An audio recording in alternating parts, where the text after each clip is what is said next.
Okay,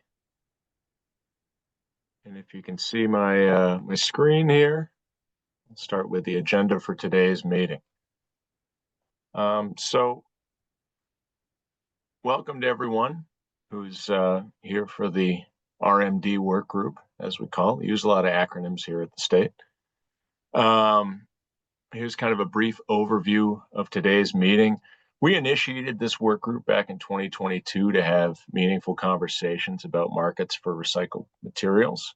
So today's meeting kind of offers an opportunity to update the group on our progress that we've made with our action plan, which we initiated in 2024, and also to take a look and go in depth on some resources for Massachusetts businesses that we feel might be helpful.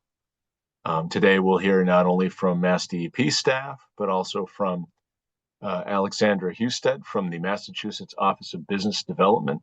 She'll be talking about Business Front Door, which is a helpful new tool that they have. We have Dennis Collins from the Mass Division of Apprentice Standards. He'll be speaking on registered apprenticeship programs. And we have Carol Brennan from BDC Capital, which administers the Massachusetts Recycling Loan Fund, as well as other helpful funding programs for businesses. And since this is a virtual meeting, to kind of maintain order in the court here, we've muted everybody to start. We'd love to hear from you. That's really why we have this work group here, is to have a back and forth and a discussion and exchange of useful information surrounding recycling markets. So if you do have a question or comment, I'd encourage you raise your hand, use that feature here on Zoom. If you're more comfortable, you can use the chat feature, and we can just do it that way. We will read all of your chats live. So I'll start out the agenda today with a little bit of a recap. Just to backtrack a little bit. We learned from history, right? So let's review kind of the history of how we got where we are today in October of 2025 with this particular work group. In the context of our solid waste master plan, Massachusetts has a solid waste master plan with a stated goal to reduce disposal through a variety of strategies. Why do we want to reduce disposal? There's a number of reasons for that, but probably the ones that everybody can agree on is that we have a limited disposal capacity here in Massachusetts, and we need to have a resilient infrastructure for the waste that we're producing. So there's some of the stated goals. And the most recent iteration of that plan, we wanted to foster an in-state market development for specific materials, which we've identified from our waste characterization studies that come out every 3 years. There'll be another one available in 2026. And we debuted an action plan, a specific action plan for market development last year. And Claudine Elian, our branch chief for commercial waste reduction at MassDEP, will go into a little bit more detail on the master plan or the action plan coming up.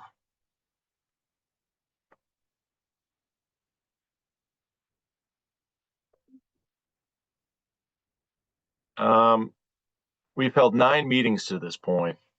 We're on track to do a couple of these annually.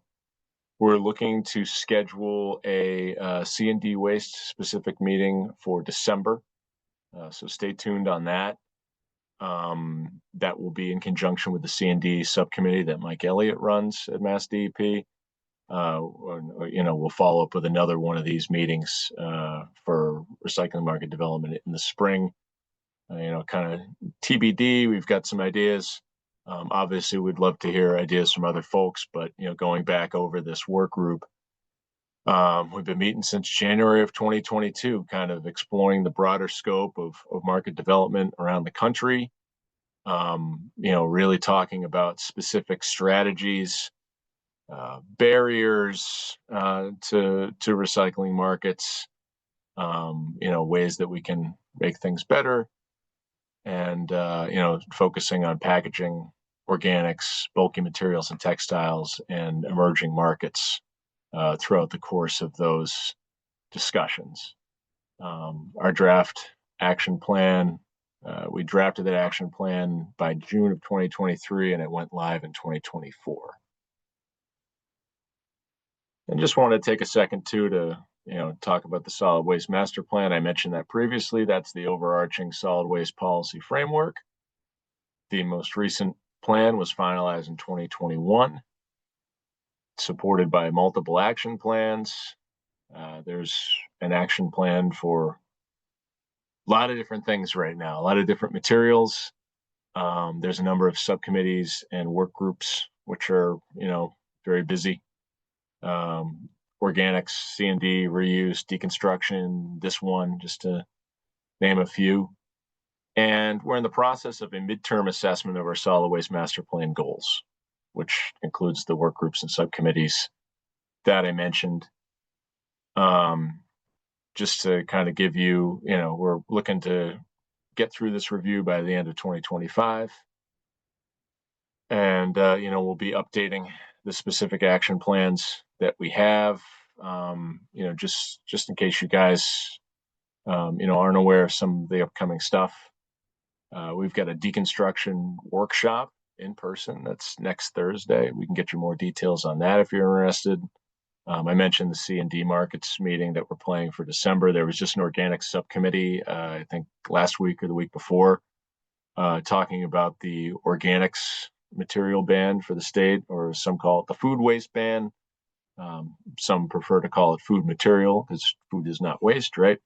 Where there was a talk about, eliminating that threshold for commercial generation of food waste, and what it would take to get a potential buy-in on residential food waste being added to that.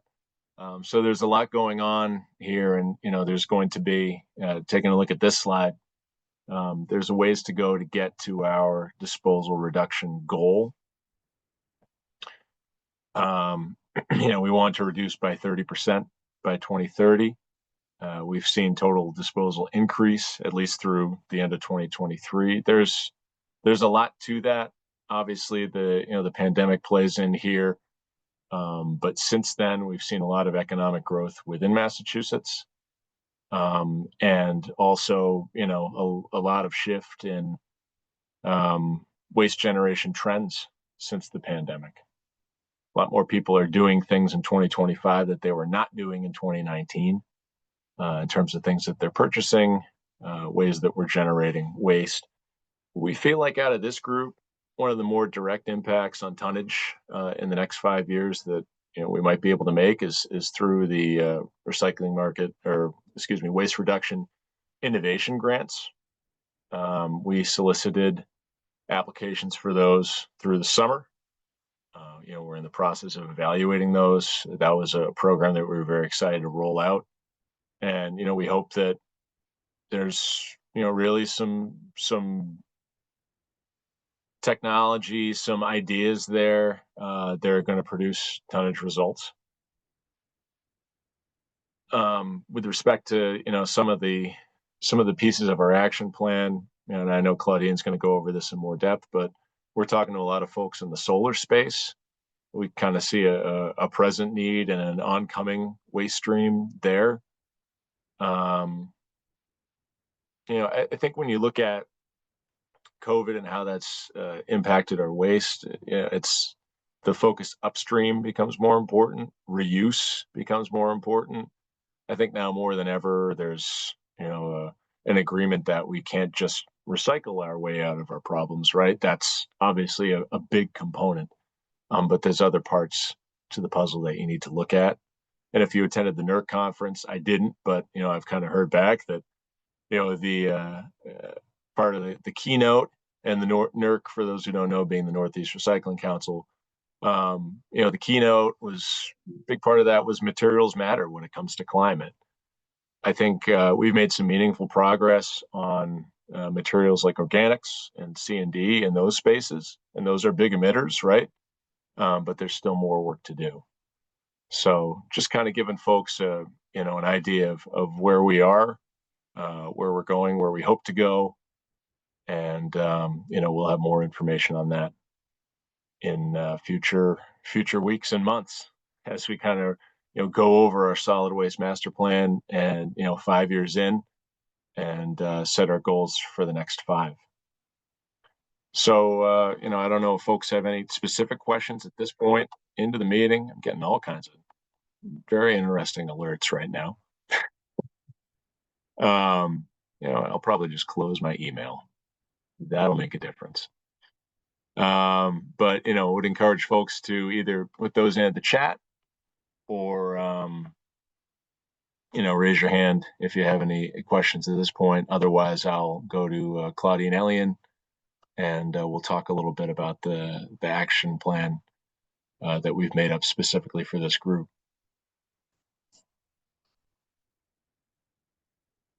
Nothing? All right. That's must mean that I did a great job right there and told everybody everything they needed to know. Okay. I'll hand it over to Claudine for the next part of our presentation here. One moment, my dog decided to start barking, so just one moment. Okay. The thing about Claudine's dog is it may bark, but you can never actually hear it. I think she has one of those really super high power microphones that filters out the background noise. So All right, things better over there? Yeah, I think a little bit better. You're loud and clear. Hopefully you can concentrate. Yeah, exactly. Gave her some puzzle treaties. Yeah, it's a little puzzle to keep her occupied. Anyways, okay, thank you, Sean. So again, I'm Claudine Ellion, Commercial Waste Reduction Branch Chief. And now I'm just going to provide an update on the status of the RMD action plan. So again, we initially published this plan in February of 2024, and we plan to provide updates to this by the end of this calendar year. And we continue to grow our recycling business development grants, including expanded eligibility to reuse projects and adding a variety of collection grants for new wasteland materials. We've also developed guidance for recycling businesses in Massachusetts and launched our Waste Reduction Innovations Grant in the spring of this year. Next slide, please.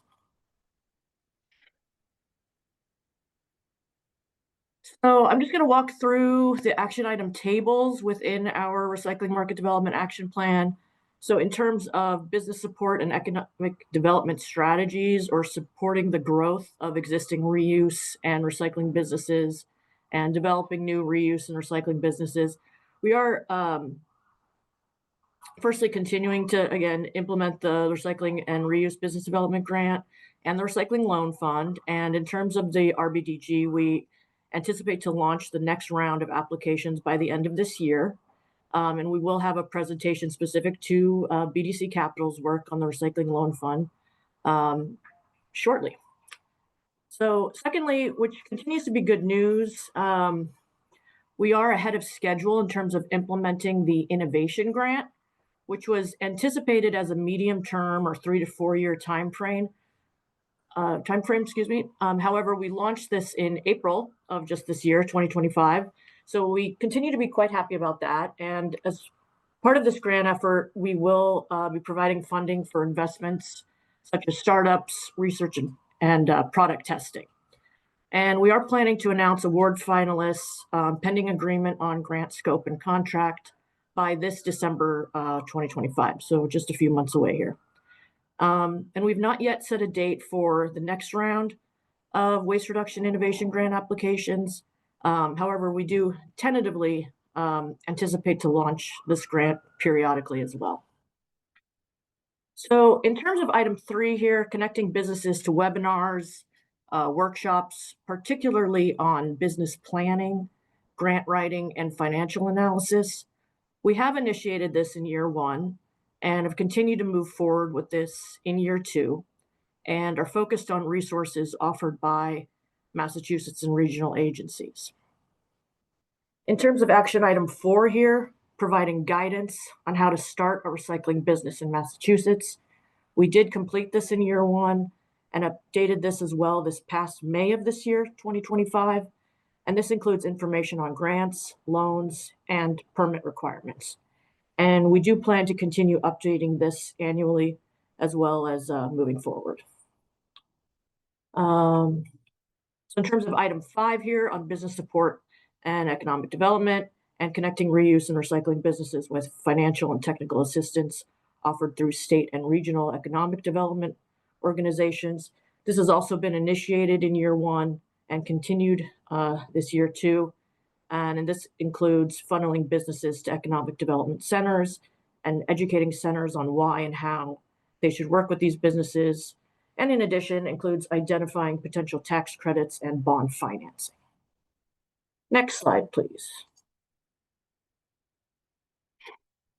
So continuing on with business support and economic development strategies, we are currently implementing item 6, emphasizing program outreach and marketing to minority-owned businesses and businesses near EJ populations, and connecting these businesses with assistance resources and partnering with the Supplier Diversity Office. In terms of connecting recycling businesses to mass hire career centers, item 7 of this strategy, as there is need for skilled equipment maintenance and drivers. This was initiated in 2024, and we had MassHire speak at the working group in September of last year. And moving forward on a related note, we have connected, as Sean indicated earlier, with the Division of Apprentice Standards, and as shown as part of this agenda, they will speak to their program later this morning as part of this working group. So moving on to item 8 and 9, recycle smart messaging and connecting with the reduce and reuse action plan. We are very much engaged with our municipal branch counterpart who leads those efforts in the solid waste and recycling group. And we've also announced a Recycle Smart take-home quiz through our Green Team channels. And the municipal branch designed some pretty cool looking Recycle Smart sticker prizes for water bottles and such in an effort to make Recycle Smart a household name. So, and lastly, in terms of business support and economic development, item 10 for this section, we are continuing to monitor recycling market development programs in other states, such as Washington, Colorado, Michigan, and other Northeast Recycling Committee or NERC states. And we continue to be engaged in conferences, webinars, and participation in regional forums. Next slide, please. So now moving on to building demand for recycled products. In terms of item 1, we are currently engaging other state sister agencies on purchasing recycled products and are in consistent communication with the Operational Services Division or OSD on this effort. So item 2, 3, and 5 here, we do see as future program commitments. So using the Recycle Smart Massachusetts program as an outreach channel for increasing purchasing of recycled content products, holding workshops to provide guidance to businesses on opportunities to purchase recycled products, and providing funding for pilot projects using recycled materials with a focus on state agencies, municipalities, and again, working with OSD and the Division of Capital Asset Management and Maintenance, or DCAM. And stepping back in terms of just item 4 here, we have been engaged with a large number of recycling processors and manufacturers about barriers, including a deeper dive into the neighboring New York State market outlets, as well as the solar recycling and reuse avenues. Next slide, please. So continuing on with building demand for recycled products, we see much of the engagement with the state legislature, including joint committees as a future program commitment in the long-term 5-year or so time frame, so nearing 2030. And we are currently implementing items 2 through 4 here, connecting with MassDEP's deconstruction work group, including supporting a building reuse infrastructure. We are also continuing working groups for, again, of course, this recycling market development initiative, such as the one we have here today. And we're exploring regional partnerships as part of this effort. Next slide, please. So now moving on to research and development. In terms of item 1 on this table, discussing potential partnerships for collaborative project funding with the Massachusetts Technology Collaborative. We see this as a future program commitment. However, we have initiated discussions with MassTech and M2I2, and they actually presented at our working group in September of last year. We've also initiated in year 1 and continued in year 2, item 2 here, utilizing Massachusetts college and university systems to kickstart research and development on material recycling processes, applications, and design for reuse or recyclability. The action plan does note this as a future program commitment, this is, of course, related to the innovation grant we launched this past spring, and also on how to increase efficiency and economic viability, excuse me. We see item 3 here, working with OSD and, again, other state agencies to pilot and test performance of recycled content products as a future program commitment, again, in the kind of 3 to 4 year time frame with a focus on products new to the market. Next slide, please. So on to the last bit of the action item table summaries here. Item 4 for research and development. Again, through the Innovations Grant Program launched just this year, we plan to start testing new recycled content products, applications, and technologies. And on a related note, we also hope to support incubator programs soon in support of the Innovation Grants Program. And this would include leveraging other funding and investment opportunities, such as foundation funding. And lastly, for research and development, we are currently assessing other MassDEP action plan connections on a regular basis. Next slide, please. And just wrapping up here with a slide on our Waste Reduction Innovation Grant. As you can see here, we are currently reviewing applications, and we anticipate awarding finalists this December 2025. And the rest of the timeline shown here in terms of when we anticipate grant contracts to be finalized, shows, March of next year, and we anticipate awarding projects to begin in April of 2026. That's all I've got. Back to you, Sean.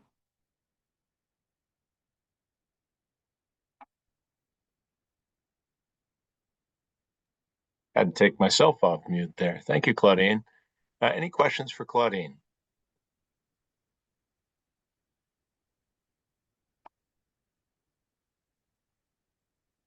Okay, actually, I am seeing something in the chat here from Kendall, but I'm not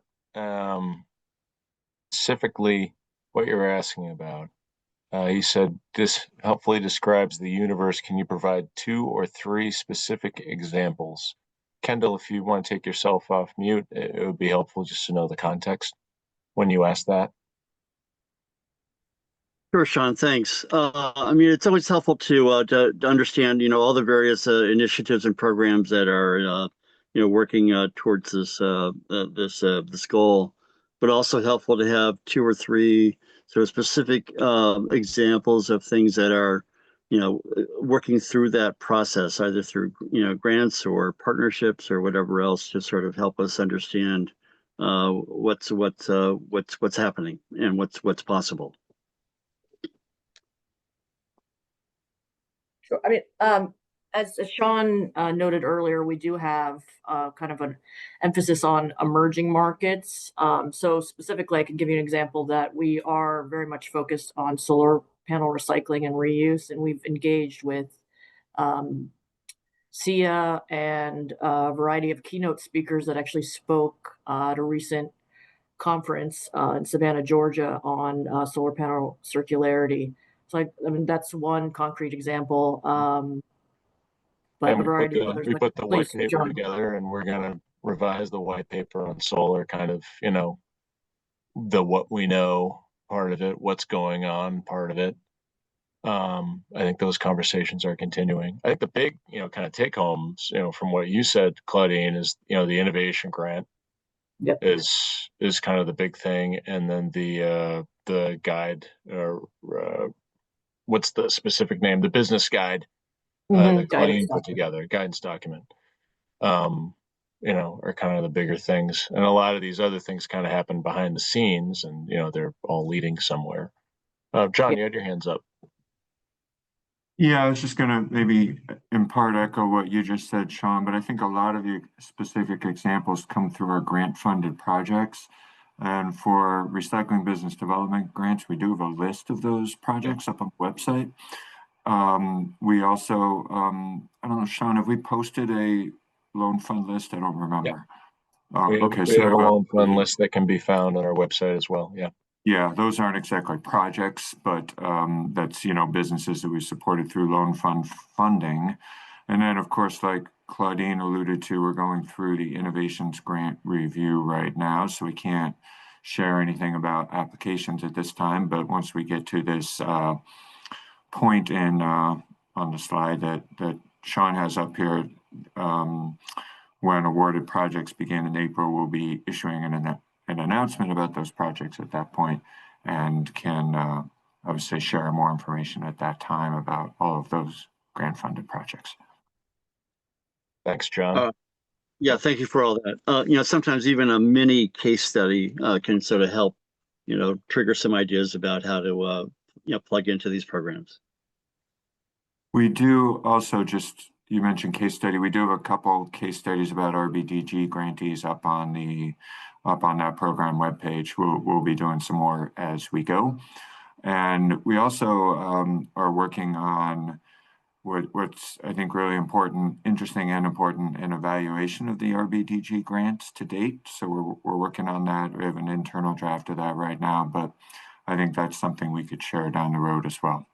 Mm-hmm.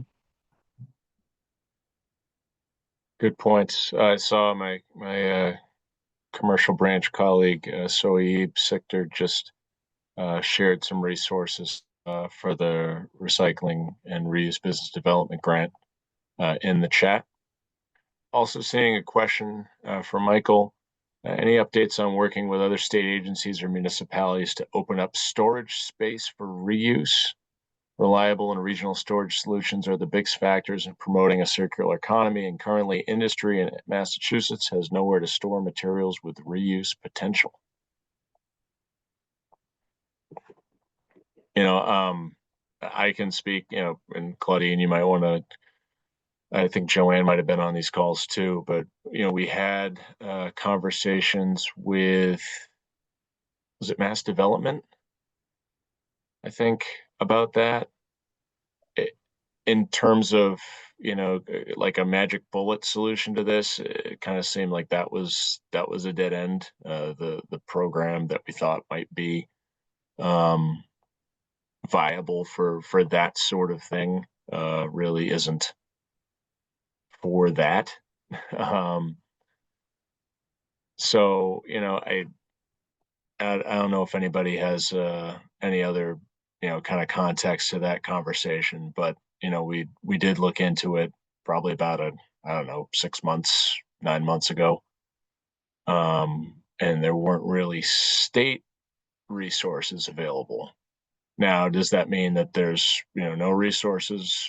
No, certainly. And I think, again, part of this work group is, we're going to have conversations that are going to continue and be altered by new information. Honestly, if anybody has specific things they'd like us to look into, let us know. Yeah, one of the only reasons that I kind of asked is, this could be discussed more in next week's bigger meeting on the kind of deconstruction and reuse. But I think the lack of storage space, whether it comes to just reuse itself or kind of storing a lot of these recycled materials, because there is no storage space really at all. And we see things like, a year and a half ago, eco building bargains shutting down and just having a vacant, 100,000 square foot space.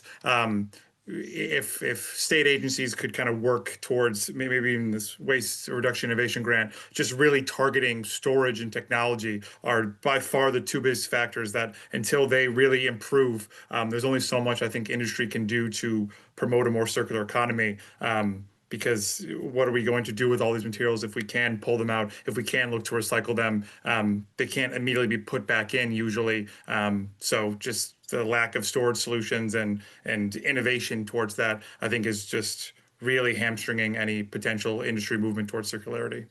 Yeah, that makes sense, Michael. And I know from talking with, I don't know, over a decade ago, probably talking with college and universities, right, who have these move out programs. Now, college and universities, I mean, who has more space than them? But even they can't support, some of their own programs just due to, a variety of factors. So, again, just because there isn't something in existence now Doesn't mean that there can't be something or that there can't be some sort of collaborative idea, but I just, I figured I'd mention that we did have a couple of conversations with Mass Development, just looking into what they had available in that respect. And it wasn't something that was going to work for this. If there is some idea, obviously we would want it to be the most efficient one, right? Say if MassDEP is using grant funds towards this, just saying as an example, right? It would be in our best interest to make whatever solution inefficient, the best use of those funds.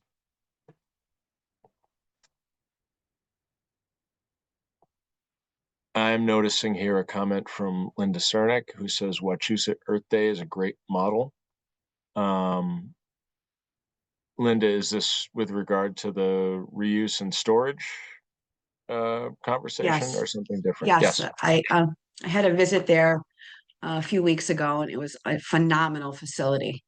I mean, they work with 7 municipalities. They sponsor the program. It's fantastic. So by working with, so there's 7 municipalities, and excuse me, because I don't have any specific familiarity to this. So what specifically are they doing with that program? So there's 7 municipalities that fund it, and it's on a state property, so there's no rent for it, and they take in all household goods, everything you can think of for recycling and reuse. Missy Holbrook was there with me. I don't know if she's on this with us, but she could talk more about it. Okay. But it's phenomenal. The residents can drop off household goods for a very low fee. And most of the items for the 7 municipalities residents are free if they want to go shopping and get reuse items. Do they have a finite period of time that these items are available for people to come and pick them up? Yes, there's specific hours, and I don't know what they are, but I recommend everyone look into it. It's just amazing. And they somehow through this commandeered state property to do it. That's great. I mean, I'd love to. I think it would be good for our team here to have a conversation with them about how they made that happen. That's fantastic.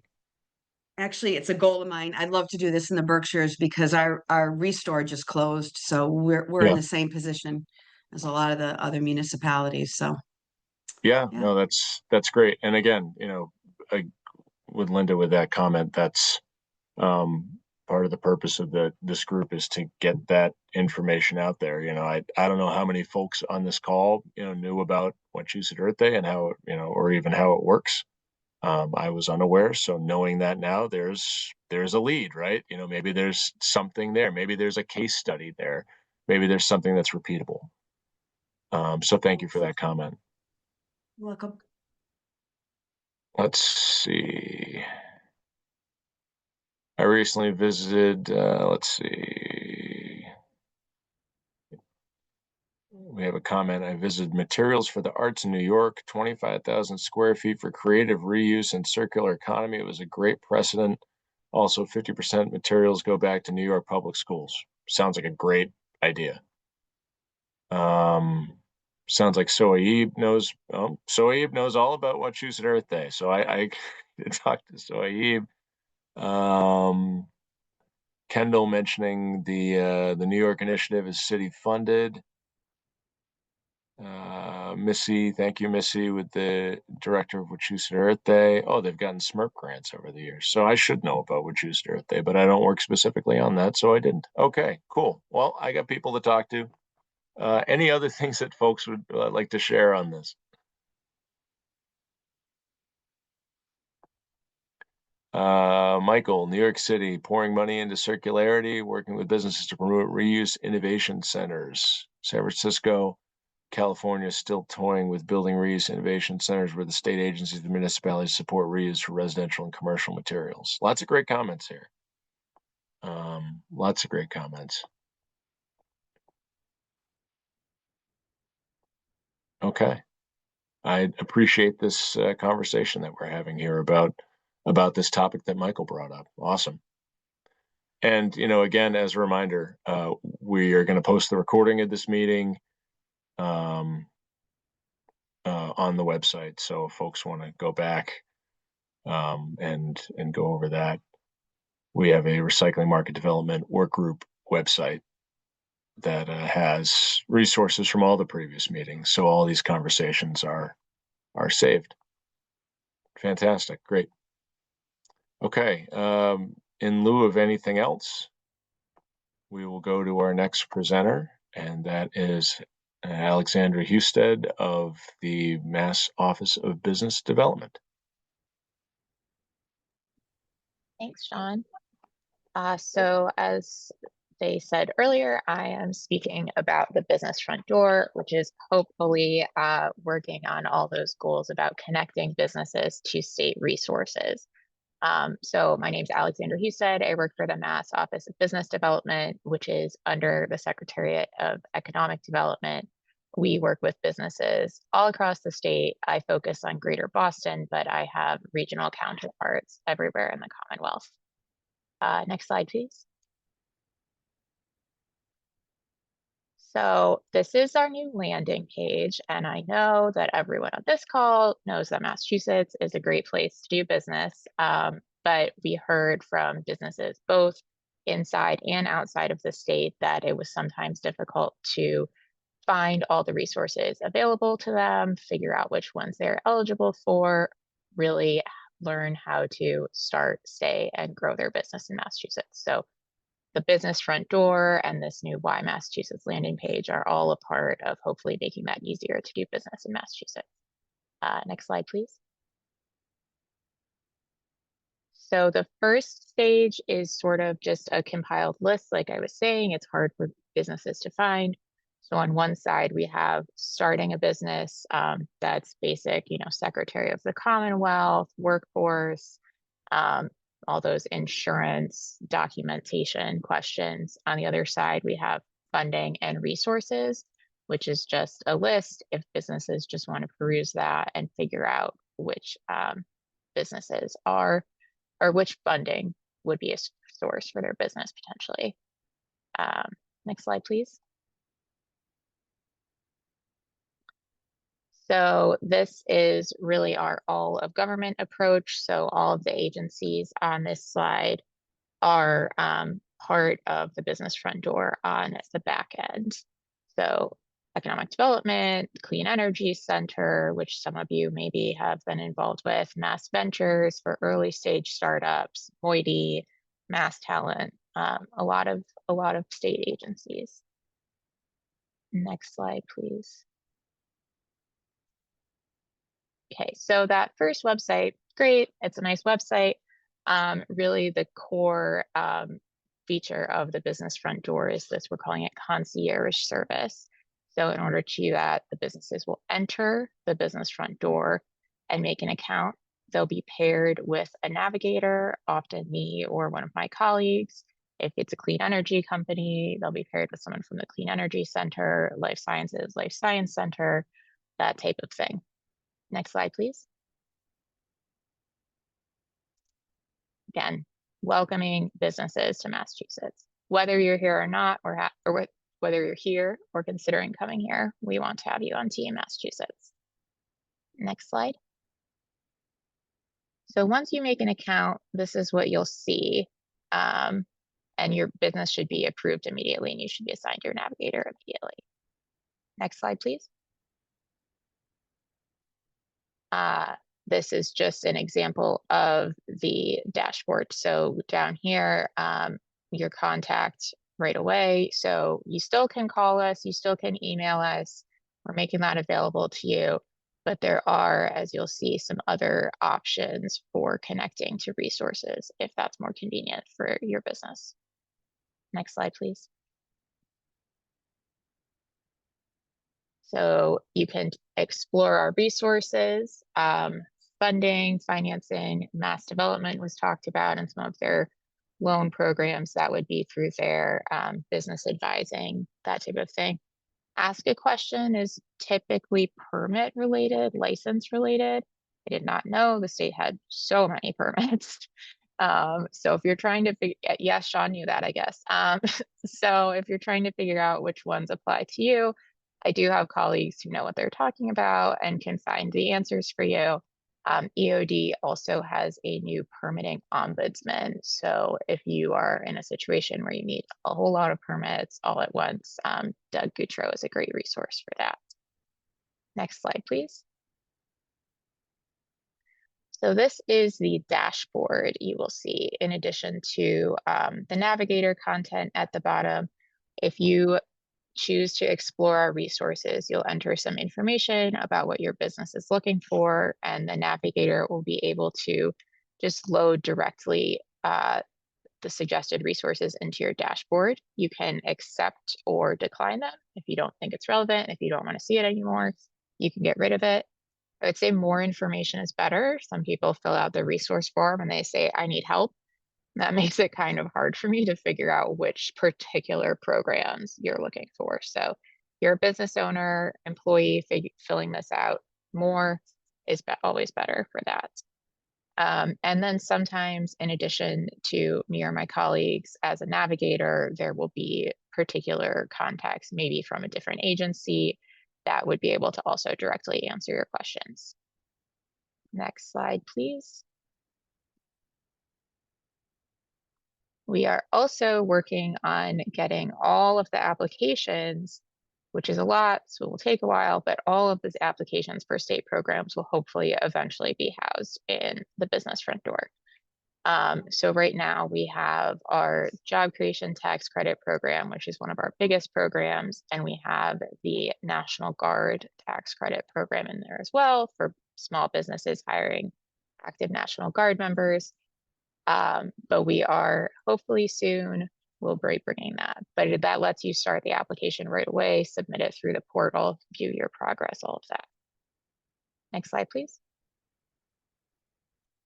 So this is just a recap of the benefits.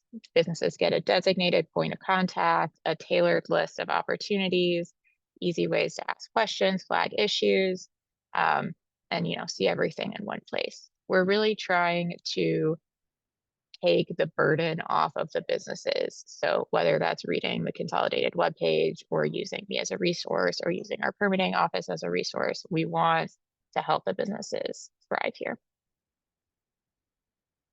Thank you. And I'm happy to answer questions if people have them. Oh yes, mass.gov/BFD.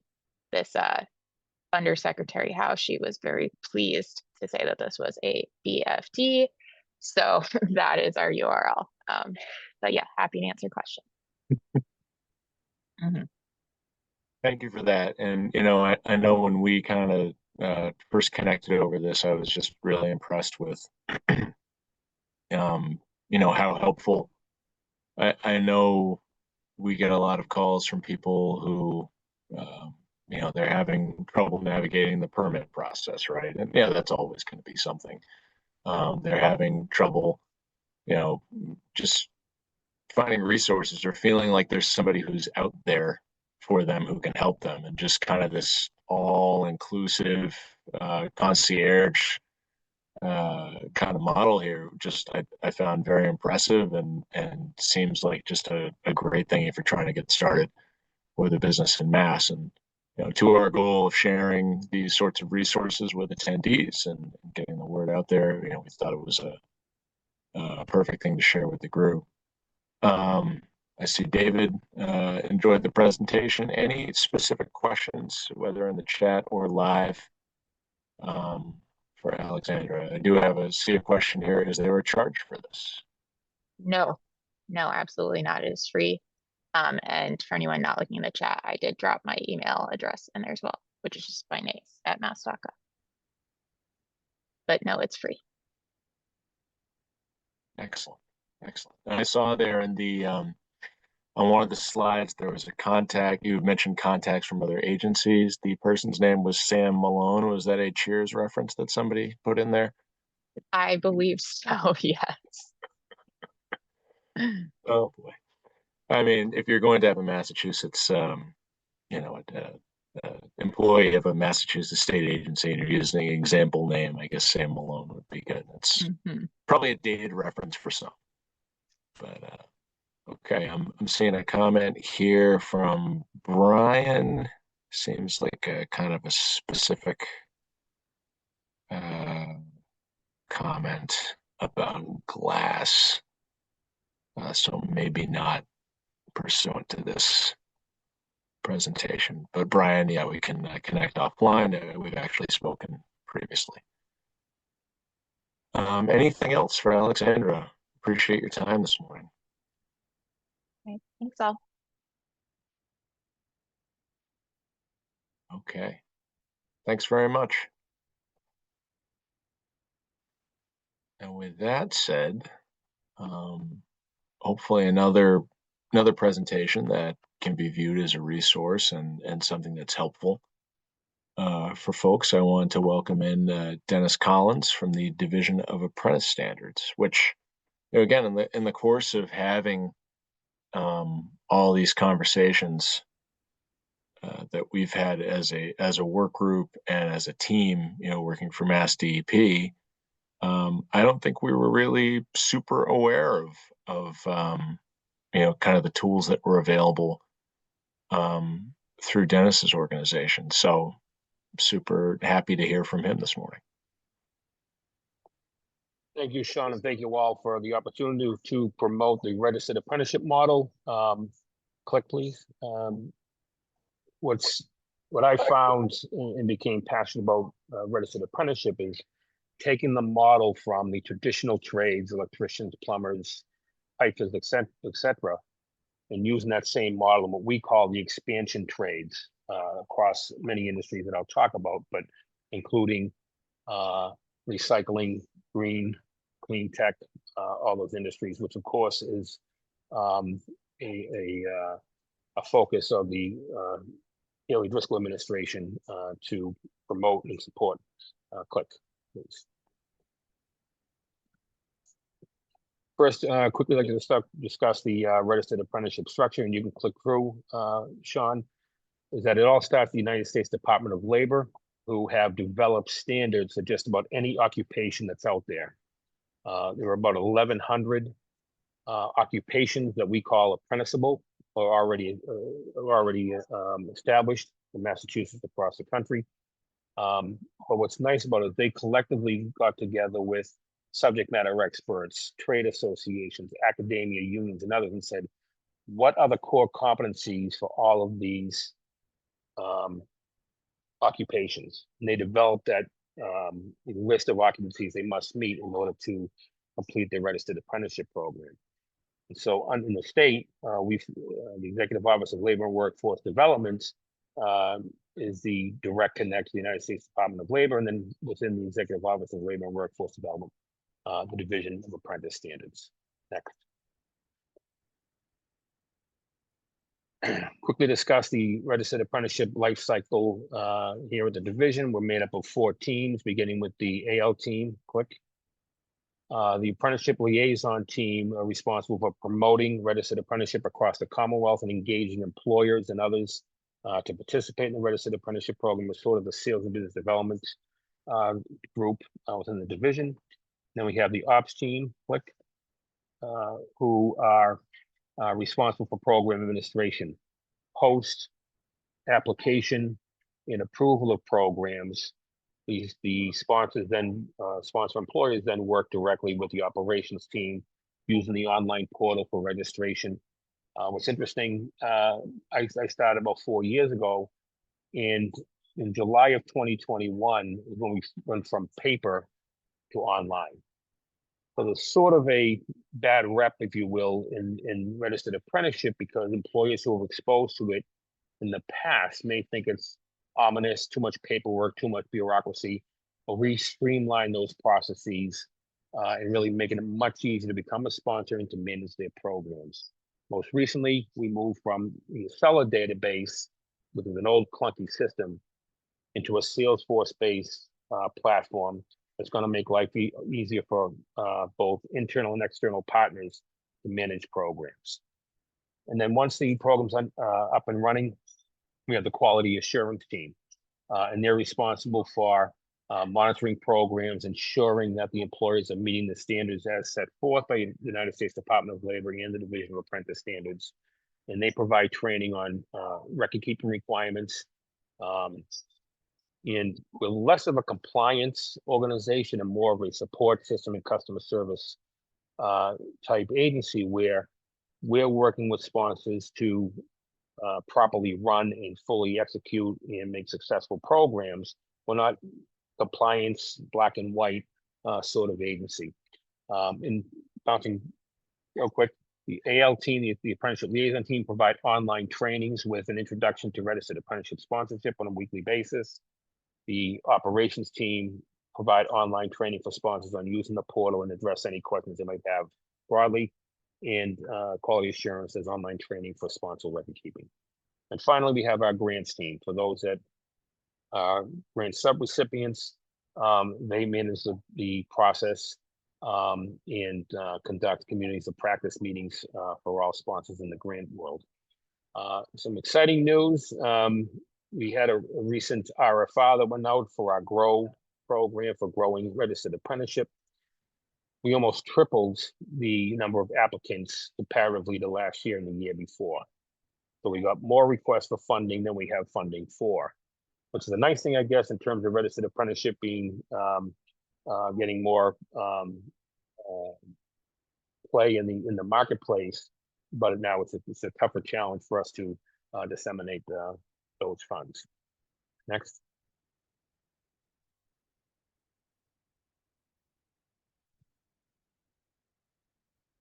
So I love sharing this quote because I had a first-hand experience with this. So back in 2021, in the fall, I attended the Mass Bioed's graduation of their apprentices.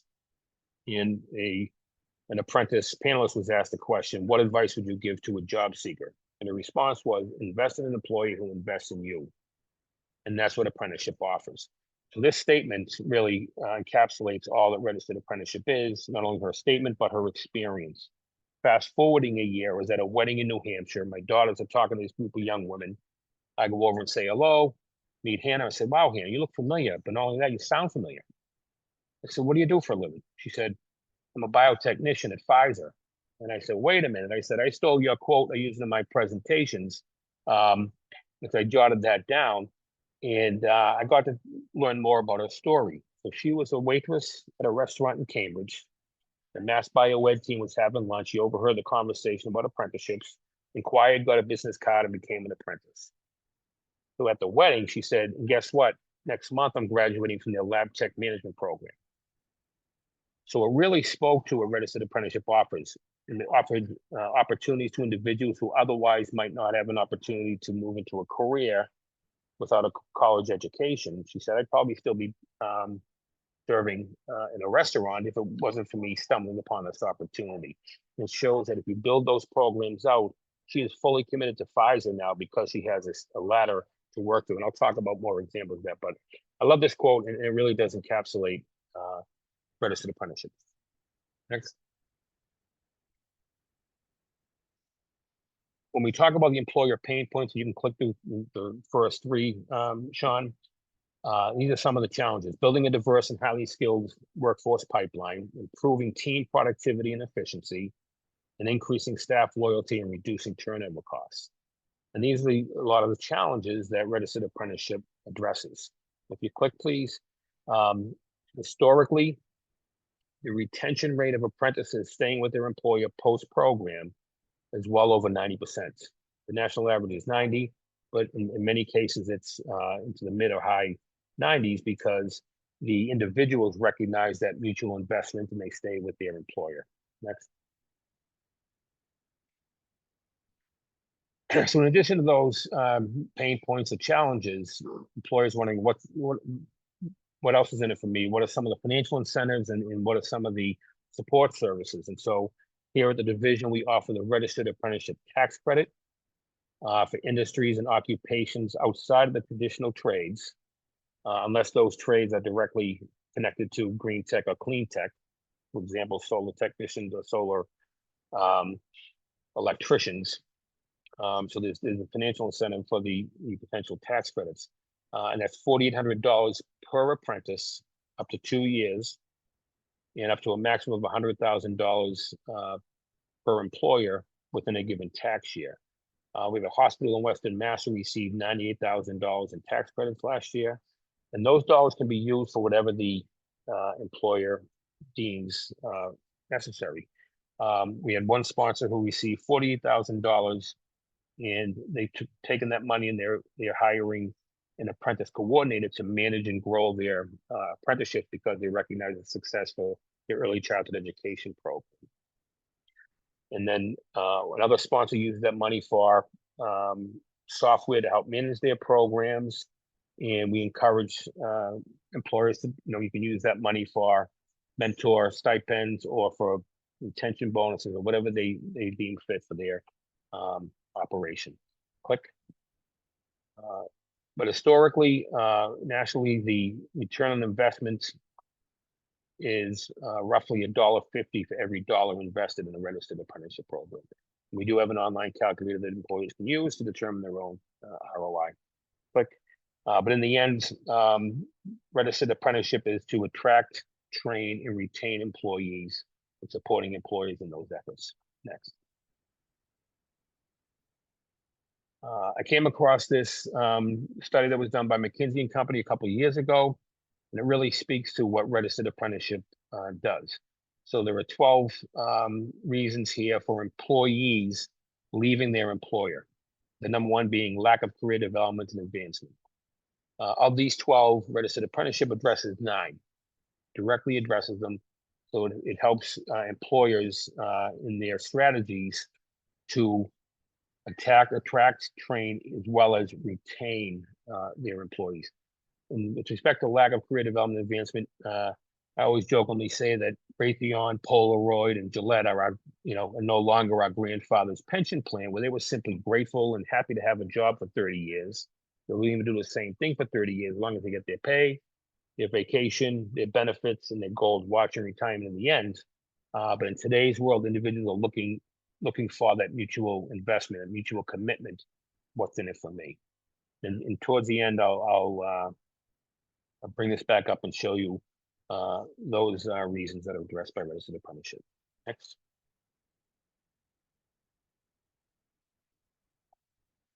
So who is an apprentice? Keeping in mind that an apprentice is a full-time W-2 employee who's essentially categorized as an apprentice, but they are a full-time W-2 employee, and they attain skills through mentored on-the-job training that's supplemented by classroom instruction.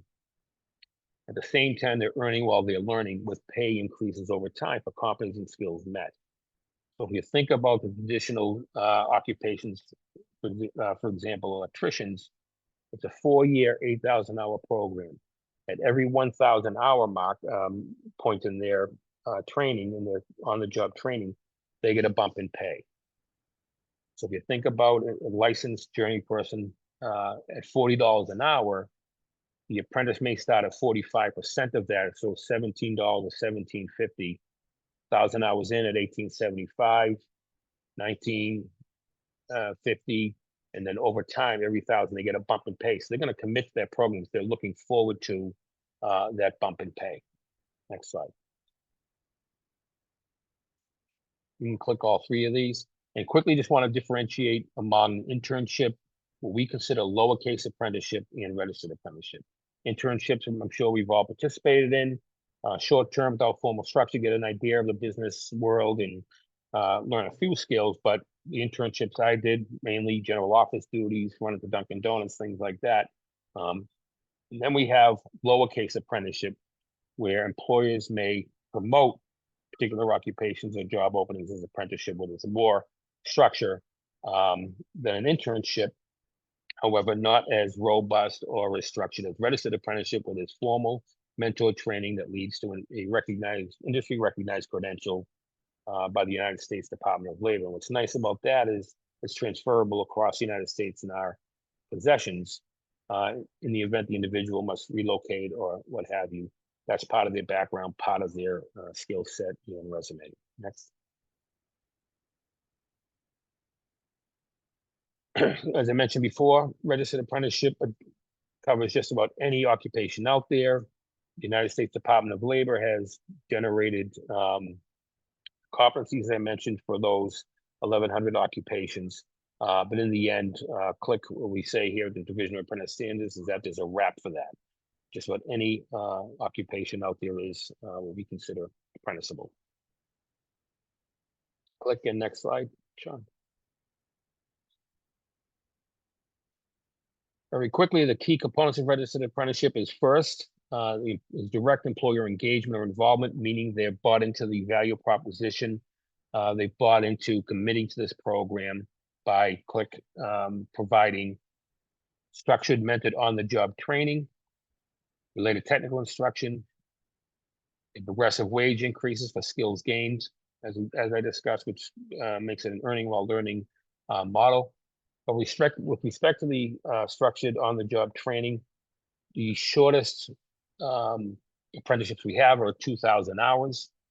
The classroom instruction of 150 hours per year is not part of that 2,000 hours, but it's in addition to, whether it's 3 hours a week in classroom instruction or what have you over the course of the year, as long as the individual receives that classroom instruction.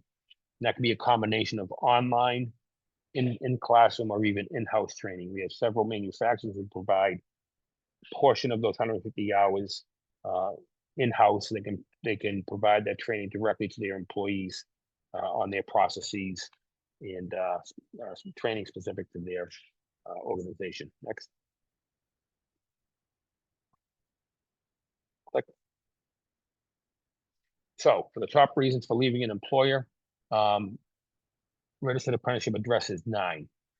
Lack of career development and advancement. We work with employers to build out that ladder. What's next? What's after the entry-level opportunity? What's the next level in the third and fourth, if there are? When apprentices are registered in our system with an employer, we generate a packet of the standards, meaning their training manual, their work process of what competencies they're going to learn or gain, the classroom instruction component of what they're going to learn in the classroom, as well as their wage progression. So at what points will they get a bump in pay? So everything is outlined in the apprentice agreement that we generate between the employer and the apprentice employee. And so total compensation, it's all outlined. They both sign off on it. Uncaring and uninspiring leaders. If employers are participating in the registered apprenticeship program, they're certainly caring and inspiring because they're looking to commit to their employees as much as the employees commit to them. Lack of meaningful work. The work process is part of that apprentice agreement. Unsustainable work expectations. Everything is outlined again. Unreliable and unsupportive people at work. Mentorship is a key component to registered apprenticeship. Respect to non-inclusive and unwelcoming communities. The idea or the basis behind registered apprenticeship is to provide opportunities for individuals, particularly from underrepresented communities, of opportunities to earn while they learn. If they're not going to go to college or don't have the means or don't have the interest, but it opens the door to a wonderful career opportunity that layers in mentorship and classroom instruction. Unsafe workplace environment. Part of the registration process for us is ensuring that the employer has workers' compensation in place, their unemployment assistance payments are up to date in the event the individual needs to be laid off. And then we do a basic OSHA check to make sure there aren't any true outstanding violations that may pose a risk to the apprentice employee. And finally, inadequate resource accessibility. I work directly with the MassDEP career system. We partner with them. So we avail employers of the full range or menu of resources available, whether it's WIOA funding opportunities for training and on behalf of the apprentice. As you may know, wraparound services like childcare, transportation, steel-toe boots, training manuals, what have you. We avail employers of those resources and bring in the MassHire system to support them. So again, 75% of these concerns are addressed by registered apprenticeship. Next. All right. So specific to recycling, I pulled up some information on a couple of occupations, including recycling and reclamation worker. all the occupations that the United States Department of Labor have established standards for have an ONET code that we use to track these programs. So this particular program is 1 year or 2,000 hours. And you can see gives a summary of what the role is, similar occupations, etc. And then if you click, Sean, you can click again. So what the United States Department of Labor have done, as I mentioned, created the job functions or the competencies for the individual to meet. So they developed a list of work activities, and we can pull down right from their website. Here is the work process. Here are the competencies, the job functions these individuals must be competent in order to receive an industry recognized credential. Now, there may be some nuances to different operations, but as long as the individual meet these core competencies, those individual apprentices can be completed and receive their completion certificate and their credential. Next. The second one I pulled up was the recycling coordinator, which is a 2-year program of 4,000 hours. And if we click again, once again, the USDOL have developed the work processes for this occupation as well. There are a full range of occupations we can discuss moving forward, but I wanted to at least share with you a couple of the occupations in your space to show you what is apprenticeable. Next. Quickly touch upon registered pre-apprenticeship. Registered pre-apprenticeship is that fundamentally classroom instruction with job shadowing components to get in that are not employees of the employer, but it's a program to get individuals up to speed or become knowledgeable about particular occupations or career pathways. And what's nice is that the registered apprenticeship, pre-apprenticeship is connected to what? A registered apprenticeship program. Click, yeah, there we go. Click again. Where, as I mentioned, registered apprenticeship is a full-time paid W-2 employee with on-the-job training, classroom instruction, and the industry recognized credential. Clearest example I can use is medical assisting, right? So an individual can receive a medical assisting certificate by taking classroom online training and receive their certificate and go and apply at a hospital who are crying for medical assistance. They hire the individual, onboard that person, begin the training, provide the benefits, everything else. 6, 8, 10 weeks in, the first body that's coming through on a gurney, the individual realizes this isn't a setting for me. They're feeling faint. They can't, like the sight of all these things. They thought it was a glorified medical secretary role at a hospital. There's a whole lot more that's involved in that. There's bedside manner skills. There's de-escalation techniques to deal with hyperactive patients and family members. All those soft skills that can all be part of a registered pre-apprenticeship program to get that individual fully job ready for that role.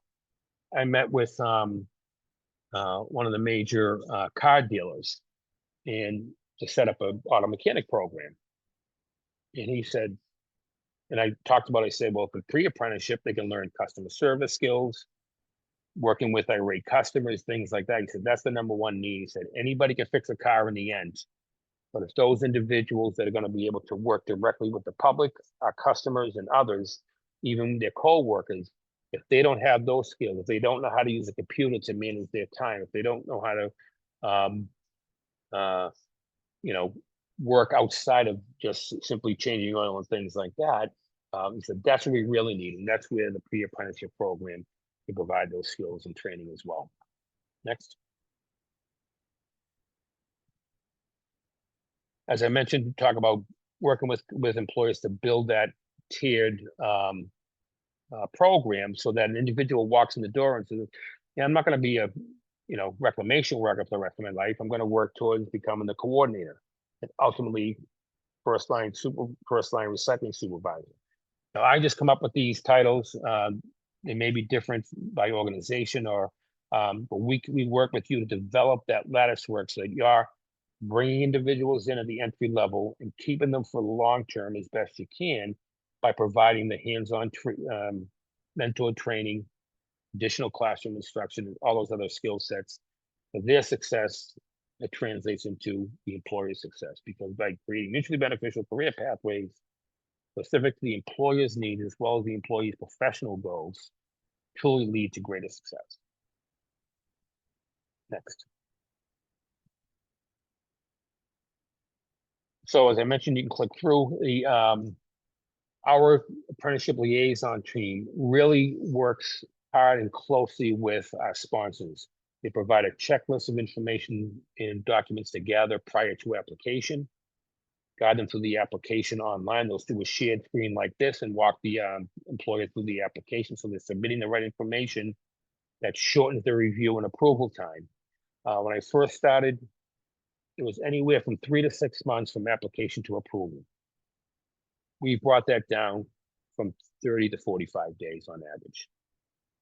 Right from the start of the interest in submitting the application, we were able to really close that gap, and as well provide guidance for our pre-apprenticeship. Next.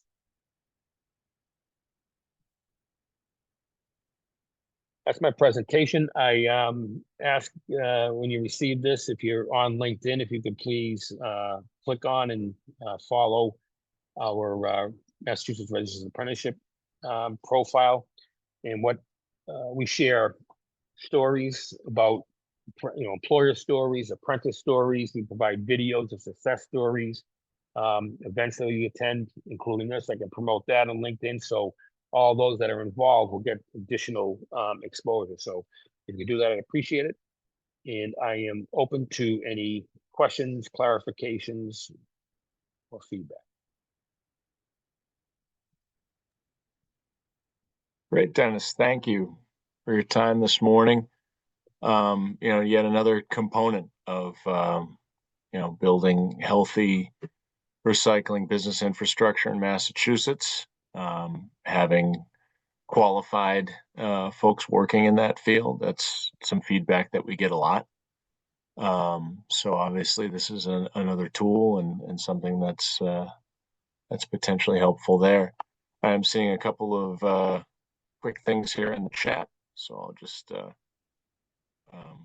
speak those to the group there. Aaron Kennedy mentions I'm a plant manager for Sibelco, largest glass processor. Run the plant in okay, yes. And the other thing I'd like to mention is I talked about sharing resources. In addition to the registered apprenticeship tax credit, we make employers aware of the disabled employee tax credit through MassAbility. Yeah. And reminding people and employers that disability runs the gamut, obviously provided the individual discloses, but ADD, dyslexia, recovery from cancer, those are all disabilities that the MassAbility encourages employers to work with individuals with disabilities.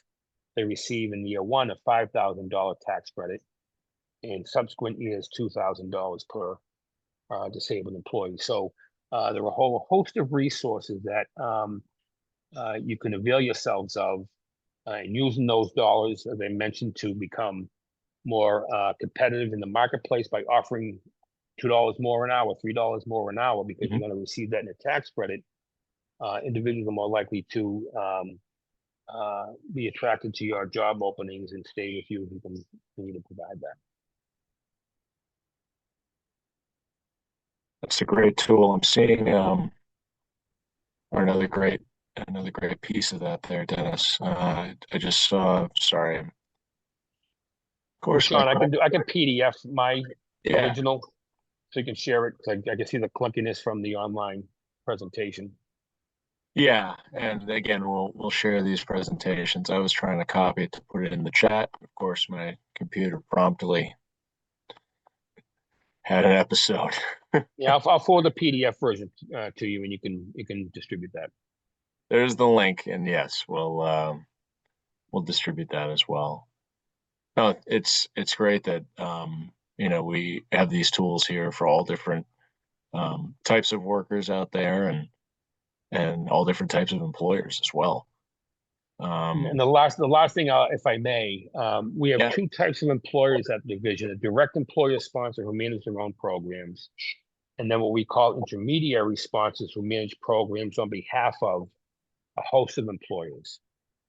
So many of our Mass Hire workforce boards manage programs on behalf of 20 manufacturers, for example. Okay. If there's an organization in the recycling space that has the bandwidth, there's a ton of technical assistance that we provide here at the division. So you're not alone. We have all kinds of guides and regular trainings. But if there's an organization that wants to take that on to manage programs on behalf of recycling employers, there's an opportunity there, and I'm happy to have a one-on-one conversation or a group conversation to dive more deeply into the model and how that works. Fantastic. And, we appreciate the time that you've given to us today and also in the previous conversations that we've had. It's helped us to learn more about this as well. Great. So Thank you all for your time, and happy to work with you. Great. Let's see. I'm seeing a few more chats popping up. Aaron, I'll address some of your comments offline, I think. And I think next in the meeting, if we don't have any more specific questions for Dennis, we'll move to Carol Brennan of BDC Capital. BDC Capital, if you're unaware, or maybe you are, they are our go-to for the Massachusetts Recycling Loan Fund. They also have a number of other funding mechanisms that are available out there. And, we said that part of this meeting is to introduce business resources. So hopefully we've done that so far. And, Carol will just kind of color in some more information about maybe how BDC and the Recycling Loan Fund or some of these other funding resources can be helpful to Massachusetts recycling businesses. Hi, Carol. Hello. You're going to put up my slides? Yes. Yeah, I had Okay. a bit of a, when I tried to copy that LinkedIn link, I had a bit of There we freak go. out here, but here we are. Yeah. We're back. Good. Well, hello, everyone. Yeah, I was gonna say, Yes. far be it for me to try to copy an internet link and all hell breaks loose.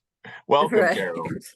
All right, thank you. So it's good to be here again. I've been with BDC for over 25 years, and actually we've been managing the Massachusetts Recycling Loan Fund for longer than that. I think it's over 30 years now. And we've done a good job of it, I must say. It was originally started with about $5 million from MassDEP. And we've recycled that at least 3 times. We've lent out, I think, over 16 or 17 million dollars. So I will point out that this is a loan fund, not to be confused with the grant fund that Sean mentioned earlier in the presentation. So with a loan, we lend it out, we expect it to be repaid. Granted, the interest rate may be lower than that which you could get to the bank, or the terms more favorable, but it is a loan, not a grant. A grant is money that you're given and you don't have to repay, but this is a loan. And I just want to mention my colleague, Scott Brunini, who could not be here today, really manages the program. So he and I work together. We're based out of Wakefield, Mass. And we lend to, this program is for Massachusetts businesses because it is funded by MassDEP. And just a word about BDC Capital. So we're a lender, much like a bank, because we do a lot of different types of lending, but we're not a bank. We're not regulated like a bank, so we can be more flexible. And I find that that's very important when lending into the recycling industry, especially when you're lending to a startup business or a business that's going into kind of unknown territory, expansion. It sometimes make bankers nervous. So we can be more flexible, and certainly we can with the funds from the MassDEP. So next page, Sean. Yeah, absolutely. And Carol, yeah, I figured I'd share too. We've really valued that partnership with BDC over nearly 30 years, I think I've been working with you guys for about 15, me specifically. And, Carol and Scott have been more than helpful. And I feel that we've done some meaningful work with this recycling loan fund. Yeah. And the other thing I wanted to point out in listening to the other presentations is that you can apply for a loan anytime or refer a business anytime, 24/7, have them email me or go to our website. So unlike the grant program where I think DEP is for applications, we're open for business 24/7, any time of year.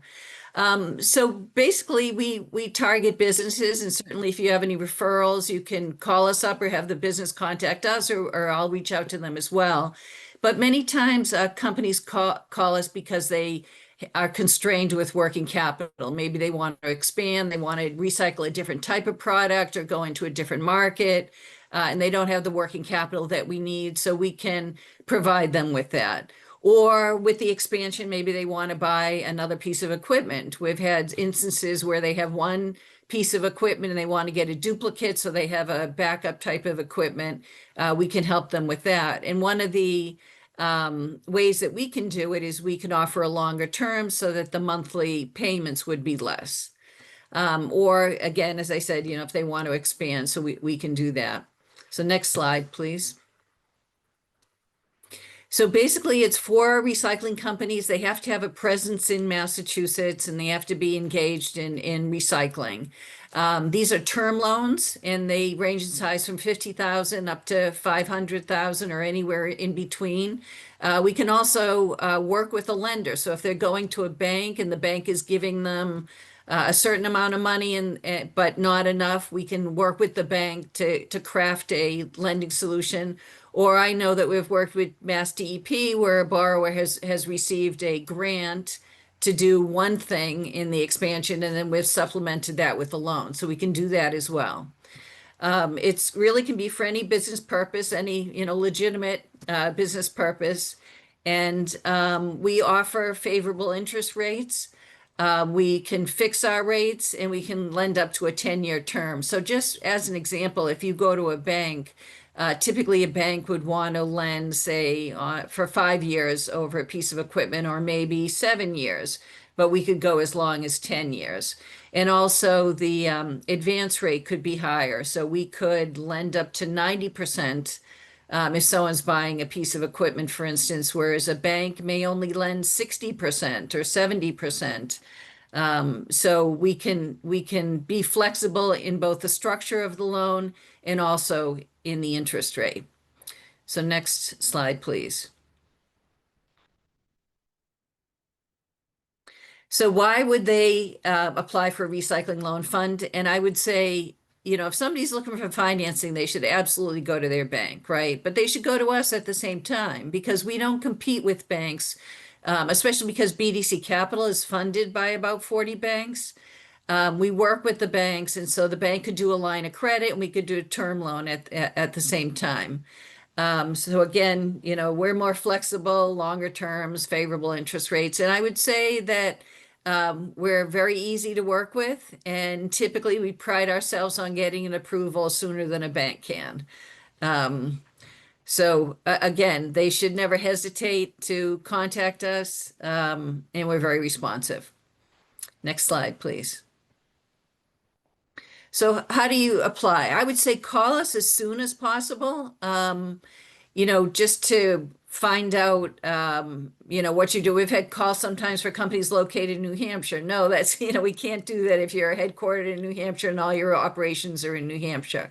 So just to talk about it, to vet the deal would be good. So contact me or Scott or really anyone at BDC. And then we don't have a formal application, but we will put together a list of information we need, but it's similar to what a bank would request. We certainly do our due diligence, so we're going to want 3 years of financials, personal financial statements, interim financials and things like that. And then at the first conversation as well, we're going to have a discussion about, so what materials are you diverting from the landfills? What product, and also the quantity of that product, the pounds or tonnage or whatever. Because the way it works, it's kind of a dual approval process. So MassDEP makes the eligibility determination. So what product are you in fact recycling? What product? how much of it, or if you're getting a new piece of equipment, an estimate of how much you'll be diverting. Then we make the credit decision. So we do the financial underwriting much as a bank would. And then we close the loan and then we service the loan, which means that we're your point of contact throughout the loan. So, it stays with us. And again, we can work very closely with your bank as well. Next slide, please. For you to just mention, Carol, not to throw you off too much here, but I did. Kathy Mirza mentioned, can we confirm the loans are available to reuse businesses as well? And yes, a Yes. reuse business would also Yes. qualify. Now, have we had any reuse businesses recently? No, but that's kind of the part of this is, you've explained some of the machinations of this. We're looking for a good partner. We're looking for someone who, to get in on the loan fund, you got to be looking for at least 50,000, right? So that's the minimum. I know MassDEP has like micro grants for reuse, which are more in the like 5 to 10,000 range. So is there someone who's looking at a bigger reuse project? Like you said, you'd want to connect with BDC. Get everything out in the open. Is this something where we could proceed forward? And I know that we'd love to see a reuse business apply for the recycling loan fund, or maybe in conjunction with one of our grants. Another part that Carol mentioned, that sometimes folks come to us for grant funding, and they come to BDC and the recycling loan fund for a little extra. So. Right. And actually, so Sean, reuse would be reselling parts, correct? Yeah. So I was doing some research before for the presentation, and Ridemore heavy duty trucks, they basically take vehicles that have lasted their useful life and kind of Yep. tear them apart, and then they resell some of those parts and then recycle the metal remaining.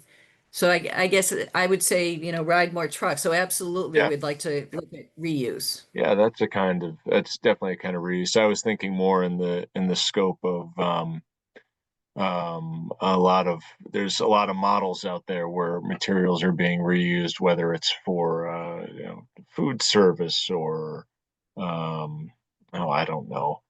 There's a lot of different folks who've come through our micro grant program.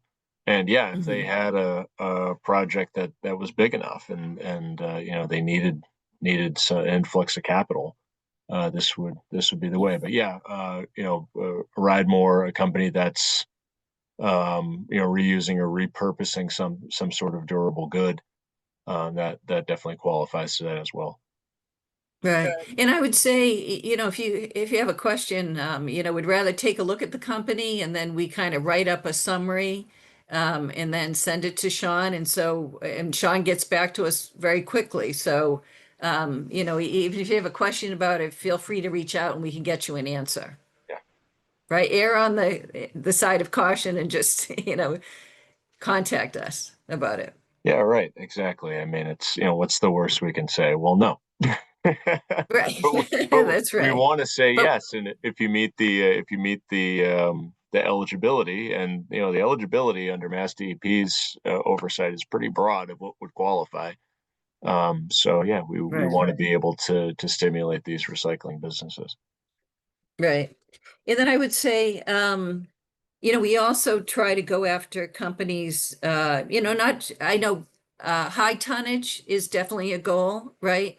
But also niche markets as well. And I would say, like the truck example seems to me pretty niche, but we also made a loan to Green Labs, and they recycle lab equipment, which is not high volume. It's not tons, it's pounds, I would say, per year. But it's a very niche market, and it's great for the Boston area where we have so many labs, right? So, Yeah.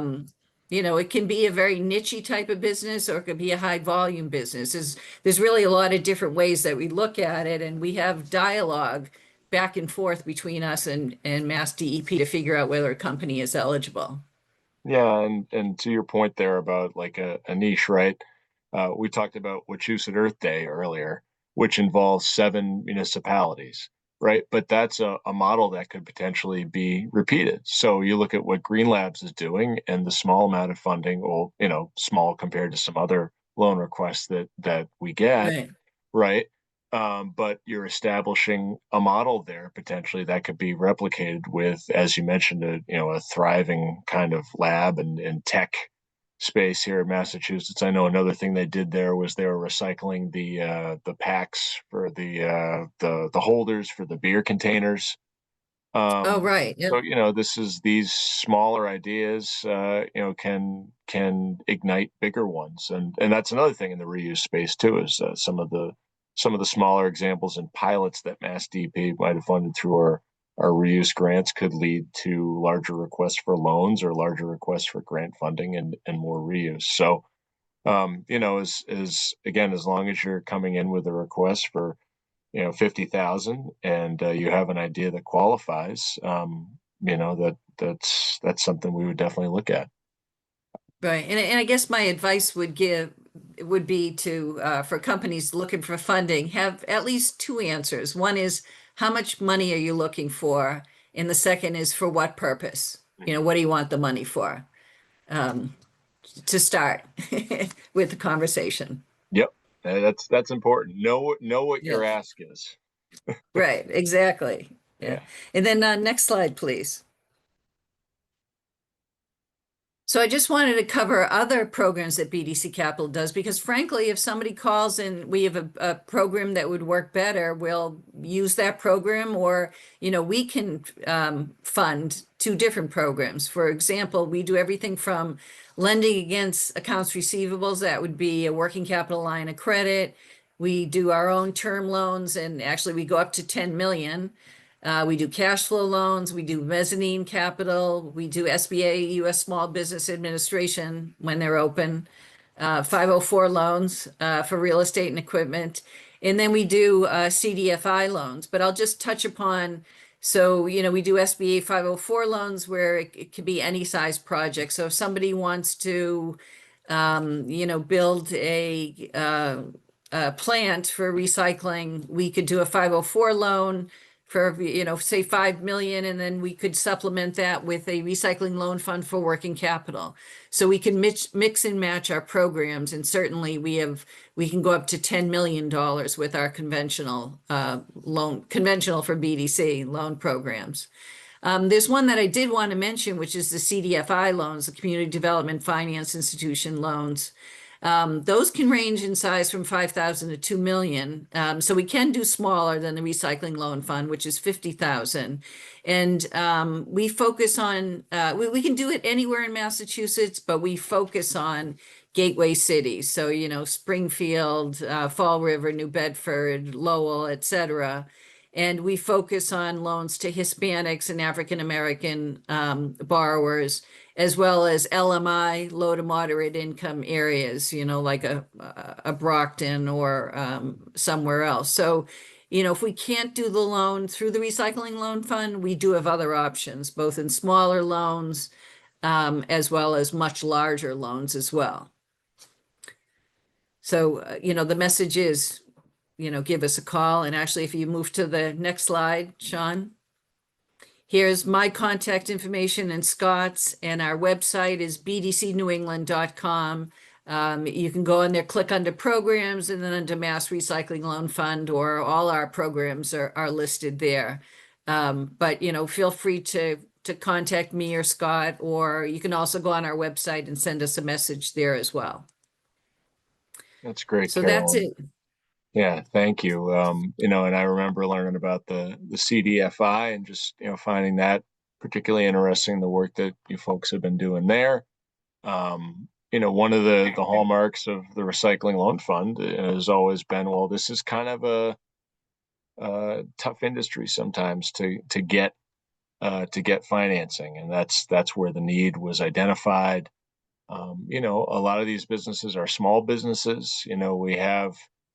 We know that, like, as a part of Massachusetts recycling infrastructure and establishing markets, sometimes you've got a family-run business, and it goes under for some reason, or somebody passes away, or there could be any number of reasons. And all of a sudden you've got this gaping hole in, the recycling market for a certain material, or, you've got one big facility for which you rely on a lot of different stuff. And then that, the corporate says, all right, well, we're getting out of Massachusetts. We're going to go open up somewhere else. And, we've seen, specific examples of volatility in the recycling market. So that's why, working on markets is so important to us. That's why, all of the tools being at the table, we think is, there's potential to promote healthier recycling markets with small, medium, and large size businesses. And these are all components of that.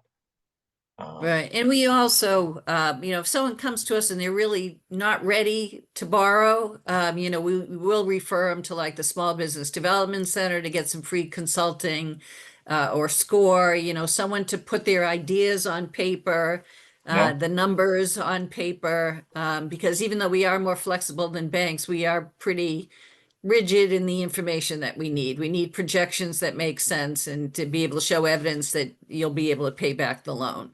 Right. But we can refer people to other resources. Exactly. You can take that stuff from the back of the napkin to a spreadsheet. Right. I do see a couple of comments here in the chat that I figured I'd address. One is from Sarup, who's I've noticed him at a bunch of these meetings over the last couple of years. I said, thanks, Carol and team. One of the biggest obstacles to widespread adoption of decentralized and distributed anaerobic digesters for organics is upfront capital. He mentions the Recycling Loan Fund, Recycling Business Development Grant, MDAR, and the Mass Clean Energy Center programs.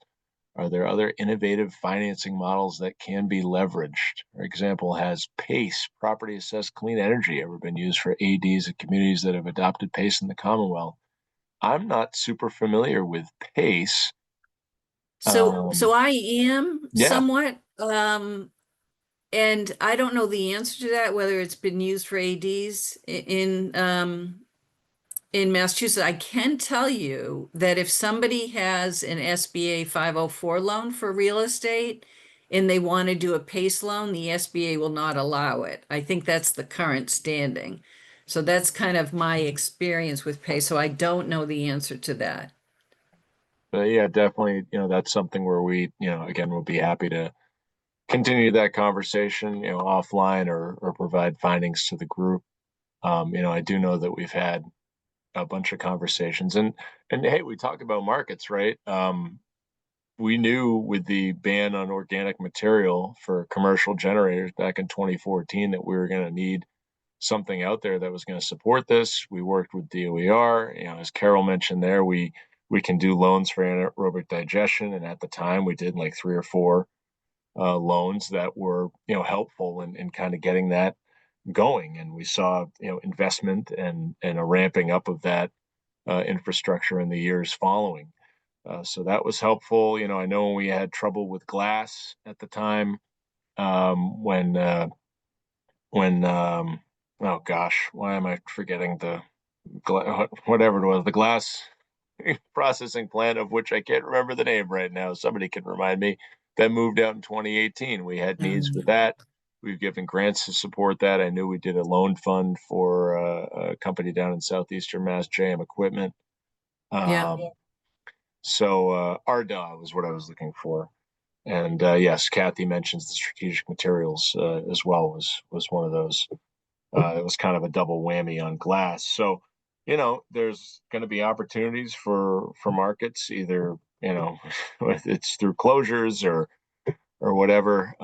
There's funding there to support gaps in the recycling market. So this is all just a way for us to kind of get that information out to folks, know that we have, friendly folks right here in state who are willing to listen, willing to help. Whether they're state organizations, quasi-state organizations, folks like BDC who are contracted through us. And, we have a longstanding partnership with, there are recycling business resources out there. So thank you, Carol. Anything further? Yeah, Were there any other chats? I forget. Oh, there was one on Yeah, interest Sean. rate. Yeah. So interest rate, we don't have a set interest rate. I mean, we do fix the rate for the term of the loan, but it's basically based on the risk in the loan request. But it could be, say, in the 6%, say 6 to 7%, which would be a very good rate right now. But I can't say specifically. It's not like it's one fit all. It depends. If you're a startup company, a little bit more risk, we may have an interest rate that's slightly higher. But I would say it would be competitive with what banks are offering. Right. Yeah, and that's kind of the whole point. You mentioned some of the ways that you differ from a traditional bank. You're not working against the bank, you're working with the bank. But in the case that Right. a lender is a special case, which a lot of recycling businesses are from time to time, there's flexibility there. So that's great. All right. Yeah, Carol, unless there's anything else, so thank you for joining us this morning and being there as you and the folks from BDC always are. Thank you. Appreciate the opportunity. All right, great. All right, thanks, Carol.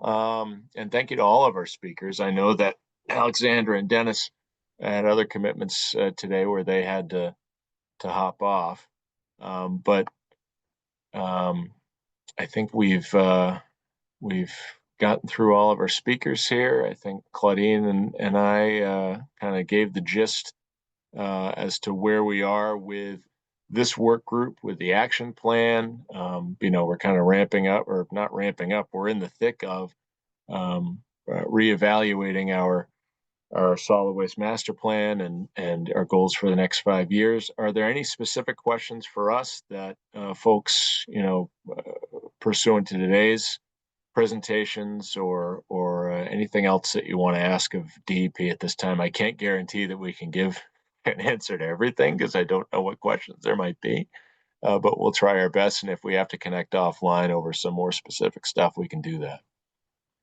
But I figured I'd just Kendall, did the question in the chat about case financing get answered? Yeah, Carol addressed it to a degree, Kendall. But was there anything else you wanted to add? No, I must have missed it. I'll wait for the notes. Thanks. Okay, sure. Is there anything else? I see some supportive comments. That's good. We appreciate that. Okay, I would say next steps for the group. We're, for one, I have all the folks that are here. Probably you're either on our recycling business mailing list or in our solid waste advisory committee mailing list. So first step would be, we're looking ahead as far as the royal version of this group is concerned. We're going to keep doing stuff at DEP, but looking ahead for this work group, we're going to have kind of a joint construction demolition waste markets meeting in December. So stay tuned for an announcement on that. I'll be broadcasting it through the email groups, and then another sometime in the spring 2026 meeting of this particular group. We've got some ideas that we're kicking around that we're kind of excited about, but nothing that we can formally announce yet. So we'll be happy to share that with you when we know what we're doing for exactly what we're doing for the spring of 2026. But again, we'll convene this group a couple times a year. We're happy to take any questions or feedback from you, or I think you guys know how to get to me. First name dot last name at mass.gov.